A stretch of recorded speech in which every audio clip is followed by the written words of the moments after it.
ஈசாக்குக்கு அந்த பழக்கம் இருந்தது. சாயங்காலத்தில் தேவனை தியானிப்பது, கர்த்தரோடு பேசுவது. அதனால இந்த பஞ்சகால நெருக்கமான காலத்தில் கர்த்தரே பேசுகிறார். உங்கள்கிட்ட ஆண்டவர் பேசியிருக்கிறாரா? ஆனால் வாக்கு ஜீசஸில் உங்கள் மூலமாக பேசுகிறாரு, இது இல்லை, தனியாக பேசுகிறாரா? அப்போ நீங்கள் அதிகாலையில் தேவனை தேடினா தானே பேசுவார். நீங்கள் அதிகாலையில் ஆண்டவரை தேடுங்க, ஒரு தியானம் பண்ணுங்கள். சாயங்காலத்தில் வந்துட்டா சும்மா நேரத்தை வீணாக்காமல் ஒரு அரை மணி நேரம் தியானத்துக்கு எடுத்துக்கொண்டு தனியாக போங்க, ரூமில் உட்காருங்க. அதில் உங்கள் ஊரில் ஒரு தோட்டம் இருந்தாங்க போங்க, கடற்கரை இருந்தாங்க போங்க, தேவனோடு நடங்க.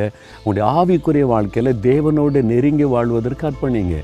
ஈசாக்கு முழு நேரம் ஊழியக்காரர் கிடையாது. மனைவி, பிள்ளைகள், வேலைக்காரங்க எவ்வளோ பொறுப்பு இருந்தது. அதுக்கு மத்தியில் தேவனோடு உள்ள உறவை காத்து கொண்டார். அதனால தான் கர்த்தர் பேச முடிந்தது. அப்போ இந்த நெருக்கடியான காலத்தில் நீங்கள் ஆண்டவரை தேடணும். ஆண்டவரை நீங்கள் என்ன சொல்கிறீங்க, இந்த மாதிரி காலத்தில் நான் இருக்க என்ன பண்ணுறது? அப்போ ஈசாக்கிட்ட சொல்கிறாரு, நான் கூட இருந்தவன் ஆசீர்வதிப்பேன்.